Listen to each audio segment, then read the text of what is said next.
Hello everyone. तो कैसे हैं आप सभी को पता है कि अभी आपके कुछ समय बाद जो है हिंदी के पेपर होने वाले हैं। तो परीक्षा में आपको कॉपी कैसे लिखनी है इस पे हम डिस्कस करने वाले हैं। मोस्ट इंपोर्टेंट वीडियो होने वाली है आप सभी लोगों के लिए, तो इस वीडियो को शुरू से लेकर के अंत तक देखिएगा। मैं गारंटी के साथ कह सकता हूं कि अगर आपने अभी तक कुछ भी नहीं समझा है, कुछ भी नहीं पढ़ा है, तो ये ट्रिक लगा करके आप जो है अपने बोर्ड एग्जाम में पास हो सकते हैं। यानी कि आपका एग्जामिनर आपको फेल नहीं कर सकता है इस ट्रिक को अगर आप अप्लाई कर देते हैं तब। ठीक है, तो इस वीडियो को शुरू से लेकर के अंत तक देखिएगा। तो इस वीडियो में मैं एक एक चीजों को बहुत ही ध्यान से समझाने वाला हूं, बहुत ही अच्छे तरीके से आपको बताने वाला हूं कि किस तरीके से आप लिखें कि अपने बोर्ड एग्जाम में आप पास कर जाएंगे। तो देखिए, हमारे पास एक क्वेश्चन पेपर है और इस क्वेश्चन पेपर के साथ हमारे पास एक कॉपी भी है जिसमें हमने क्वेश्चंस के आंसर लिख रखे हैं। ठीक है, अगर बोर्ड एग्जाम में आप जा रहे हैं तो बोर्ड एग्जाम की कॉपी को कैसे लिखनी है इस बात को ध्यान दीजिए। आपके पास ऐसा क्वेश्चन पेपर रहेगा, क्वेश्चन पेपर को पढ़ लीजिएगा अच्छे से। अब अपने कॉपी में जैसे ही लिखेंगे तो देखिए, आपको जो है जो भी भरना होता है, नाम, रोल नंबर, ये सारी चीजें आप लोग जानते होंगे या फिर वहां पे बता दी जाएगी। आपको जो नहीं पता है मैं सीधे उस पे आता हूं। तो देखिए, आपको कैसे लिखना है। खंड क की शुरुआत करेंगे।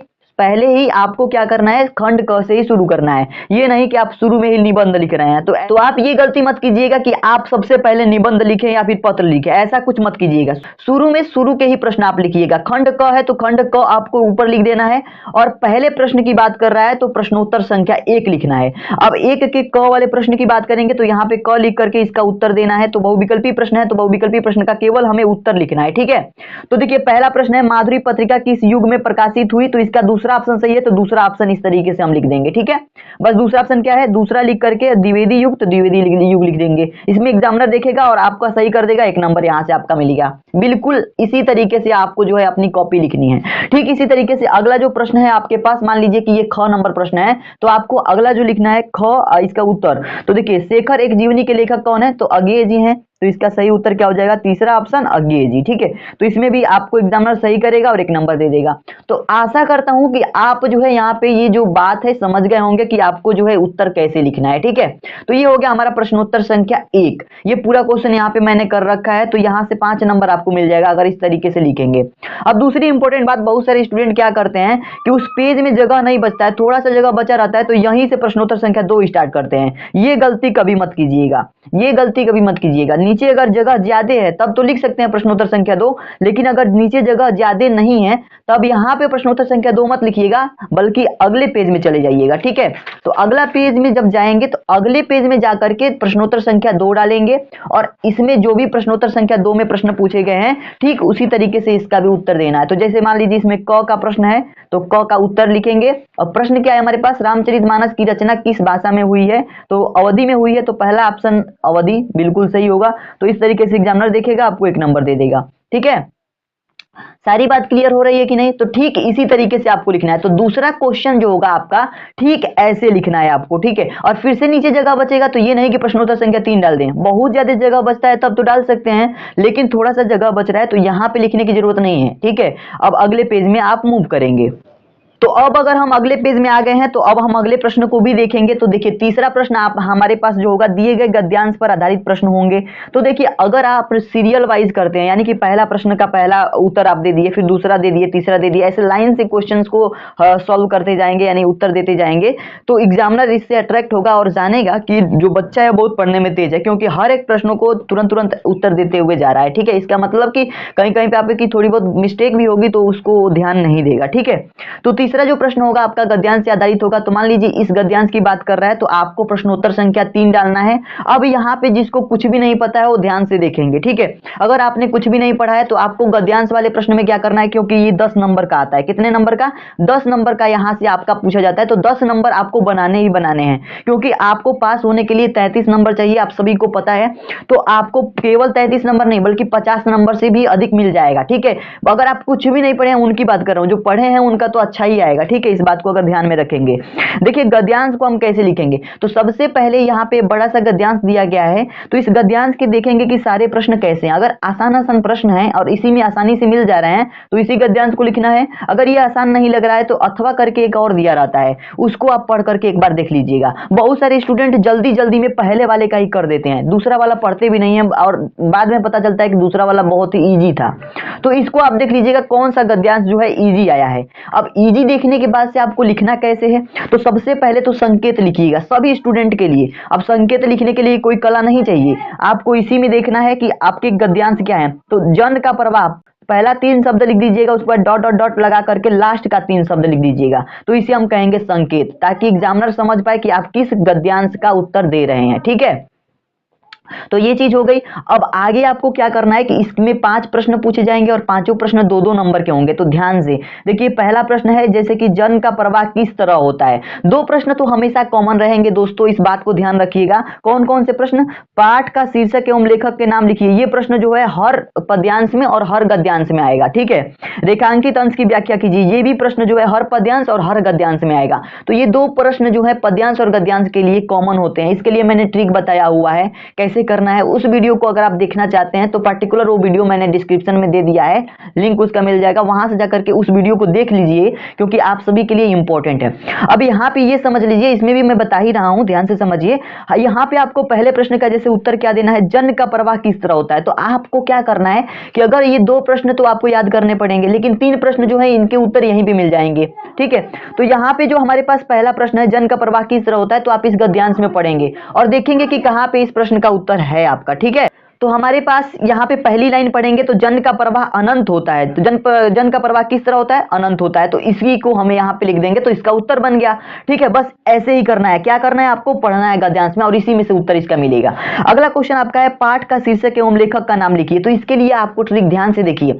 अब देखिए, जब कभी भी किसी भी चैप्टर में आप देखिए कुछ कीवर्ड आपको याद रखने, जैसे कि इसमें भूमि है, राष्ट्रीय की बात की गई है, राष्ट्र की बात किया जा रहा है, भूमि की बात किया जा रहा है। ठीक है, और यहाँ पे क्या किसकी बात किया जा रहा है, सूर्य की बात किया जा रहा है, जन की बात किया जा रहा है। तो ऐसे ऐसे शब्द जो है किस चैप्टर में है, आपके राष्ट्र के स्वरूप नाम के चैप्टर में है। ठीक है, तो राष्ट्र का स्वरूप किसके, राष्ट्र का स्वरूप के लेखक कौन है, आप सभी को पता होगा दोस्तों, वासुदेव शरण अग्रवाल। तो इसे ही आपको लिख देना है कि प्रस्तुत पंक्तियां हमारी जो है ये हिंदी के गद्य खंड से उद्धृत है, जिसके लेखक कौन है, वासुदेव शरण अग्रवाल, और किस खंड से उद्धृत है, किस चैप्टर से उद्धृत है। तो इसका शीर्षक भी लिख दीजिएगा।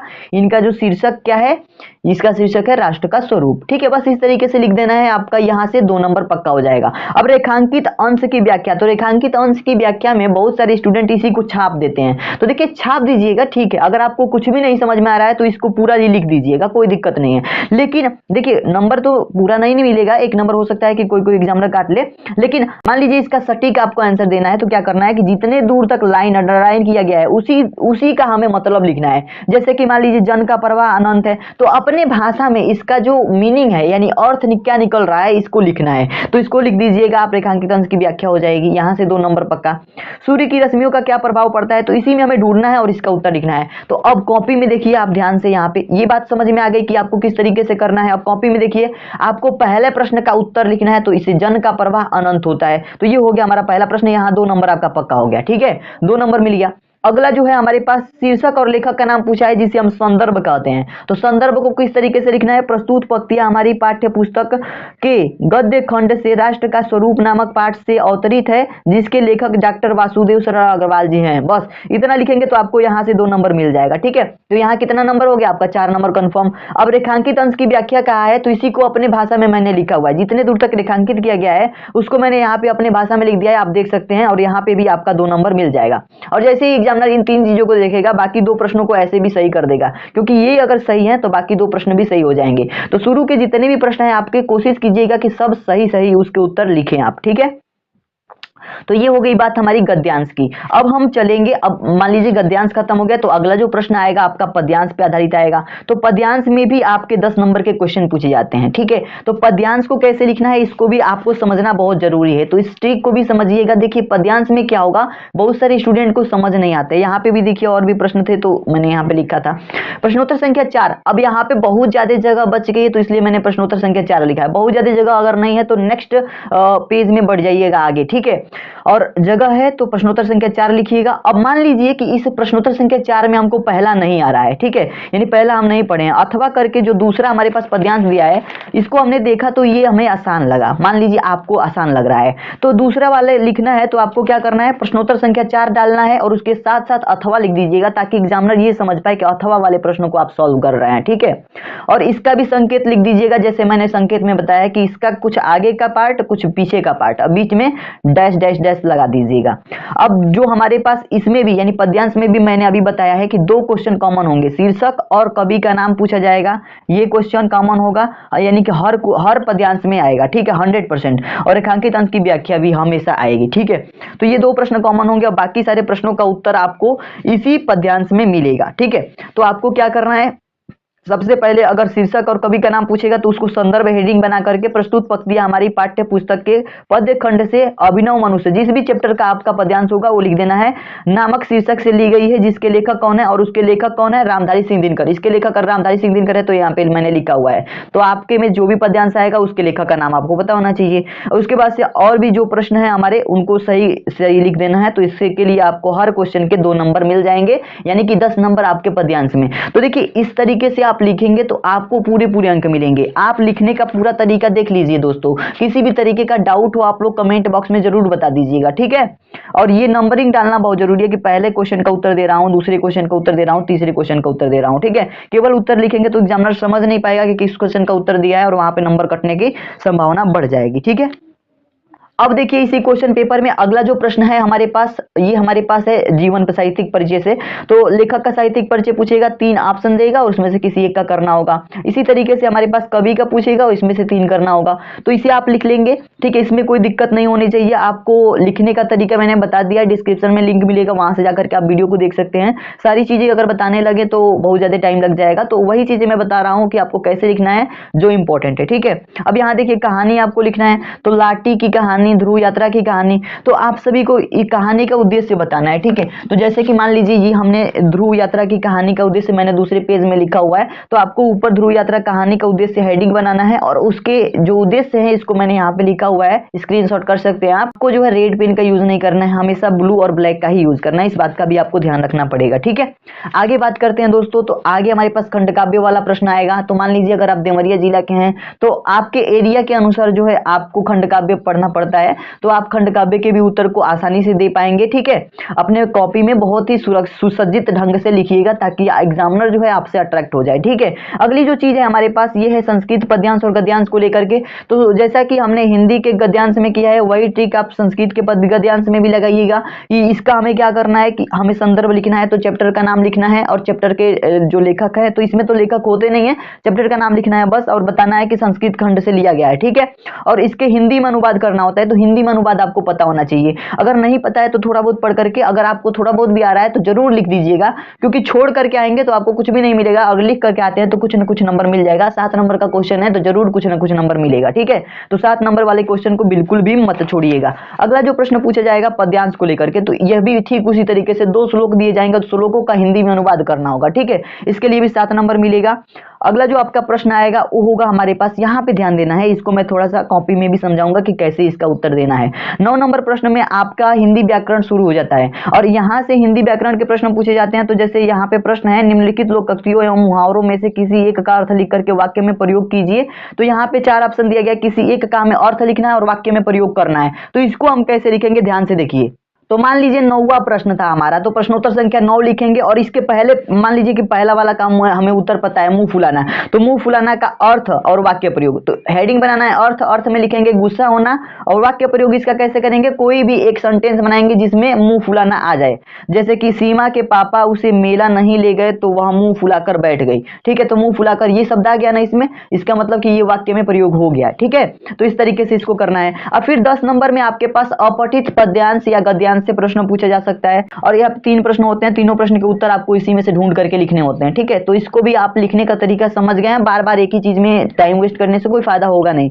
अगला जो प्रश्न है 11 नंबर, इसमें थोड़ा सा बता देता हूं कि इसको कैसे लिखना है। देखिए यहाँ पे प्रश्न है, निम्नलिखित शब्द युग्मों में से सही अर्थ का चयन कीजिए। तो ऐसा प्रश्न आपके बोर्ड एग्जाम में जरूर देखने को मिलेगा। जैसे वसन और व्यसन है, तो इसमें 4 ऑप्शन दिया गया है, तो इसमें से कौन सही अर्थ है इसका, वसन और व्यसन का। तो वसन मतलब होता है वस्त्र और व्यसन मतलब आदत, तो ब वाला ऑप्शन सही है। तो इसमें क्या लिखेंगे आप, प्रश्नोत्तर संख्या 11 है तो 11 डालेंगे और 11 का क क वाले की बात कर रहा है, क वाला का पहला दूसरा ये 2 प्रश्न पूछा जाएगा। तो क में पहला का उत्तर हो जाएगा वस्त्र और आदत, ब वाला ऑप्शन सही होगा। ठीक है, तो ब लिख करके वस्त्र और आदत लिख दीजिएगा। और दूसरे वाले का देखिए अन्न और अन्य, इसका सही अर्थ क्या होगा, तो अ वाला ऑप्शन बिल्कुल सही होगा, अनाज और दूसरा। तो अ लिख करके और अनाज और दूसरा लिख देंगे, तो इसके लिए आपको जो है 2 नंबर मिल जाएगा आसानी से। ठीक है, किसी भी तरीके की यहाँ पे कोई दिक्कत आपको हुई नहीं हुई। तो ठीक है, इसी तरीके से आपको जो है अपनी कॉपी को लिखना है। आगे देखिए, ये जो हमारे पास जितने भी प्रश्न दिख रहे हैं इन सभी का उत्तर वैसे ही देना जैसे कि अभी हमने बताया है। ठीक है, रस छंद अलंकार से प्रश्न पूछे जाएंगे, इसका वीडियो मैंने बना दिया है, डिस्क्रिप्शन में लिंक है, वहां से जाकर के देख लीजिए। ऑलरेडी बहुत सारे स्टूडेंट वहां पे देख चुके हैं इस वीडियो को। ठीक है, आगे बात करते हैं दोस्तों। तो अंत में आता है हमारे पास तो पत्र लेखन और निबंध लेखन। तो देखिए, पत्र में आपको जो है यहाँ पे ध्यान देनी है, पत्र में आपको बहुत ही अच्छे तरीके से फॉर्मेट को लिखना है। यहाँ पे निबंध की बात की जाए तो निबंध को हेडिंग बना बना कर लिखिएगा, जितना हेडिंग हो सके उतना हेडिंग बनाइएगा, जितना हेडिंग पॉसिबल हो सके हेडिंग बना बना करके उसके बारे में डिटेल में बताइएगा और अच्छे से बताइएगा, अच्छे शब्दों का यूज कीजिएगा सुसज्जित ढंग से, यानी कि हैंड राइटिंग अपनी सुंदर रखिएगा। और इसके लिए 9 नंबर मिलेगा, इसके लिए 6 नंबर मिलेगा। तो इस बात को आपको पता ही होगा, कैसे कॉपी को लिखना है आपको पता चल गया। आई होप कि आपको ये सारी चीजें समझ में आई होंगी दोस्तों। किसी भी तरीके की कोई भी दिक्कत हो आप लोग कमेंट बॉक्स में बता सकते हैं।